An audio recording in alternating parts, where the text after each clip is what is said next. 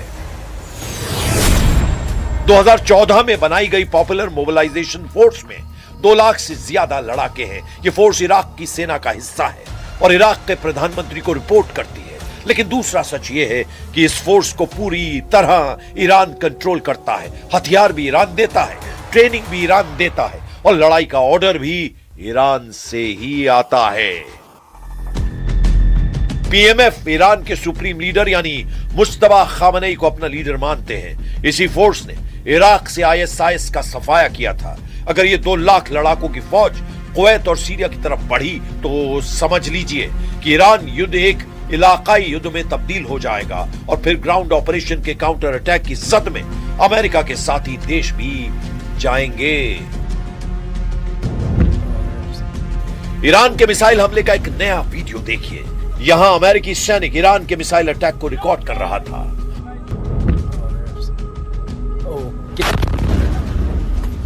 ऐसे ही हमले बता रहे हैं कि पूरे पश्चिम एशिया में अमेरिकी अड्डे सुरक्षित नहीं हैं।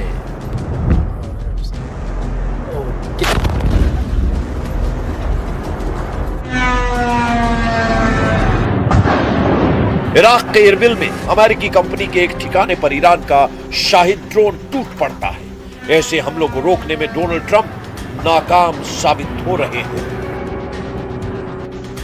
यह है इरबिल में वो जगह जो ईरान के टारगेट पर लंबे वक्त से रही है और अब यहां भी ईरान ने बड़ा हमला बोला है। कुल मिलाकर अमेरिका का ग्राउंड ऑपरेशन बहुत बड़ी चुनौती लाने जा रहा है। तो आगे का रास्ता क्या है? हॉर्मुज में घिर चुके ट्रंप ईरान को तोड़ने के लिए हर कोशिश में जुटे हुए हैं। उनकी सेना ईरान के करीब पहुंच चुकी है। यूरोप के रास्ते नए बॉम्बर विमान भी पश्चिम एशिया की तरफ बढ़ रहे हैं। ट्रंप का ग्राउंड ऑपरेशन वाला इरादा मजबूत नजर आ रहा है, लेकिन इस ऑपरेशन की शुरुआत होने के बाद क्या होगा, इस पर सबकी नजर बनी हुई है।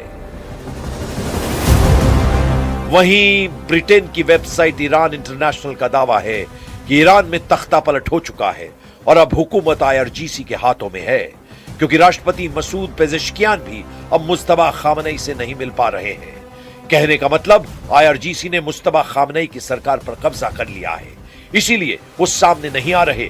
लेकिन एक रिपोर्ट यह भी है कि ईरान इंटरनेशनल के सिर्फ नाम से ईरान है, जबकि ये ब्रिटेन की वेबसाइट है और ये सऊदी अरब के फंड से चलती है। अगले 24 घंटे इस युद्ध में बहुत अहम होने वाले हैं।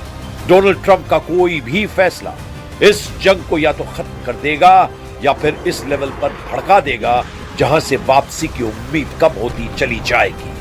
पूरी दुनिया के लिए यह बहुत मुश्किल वक्त है।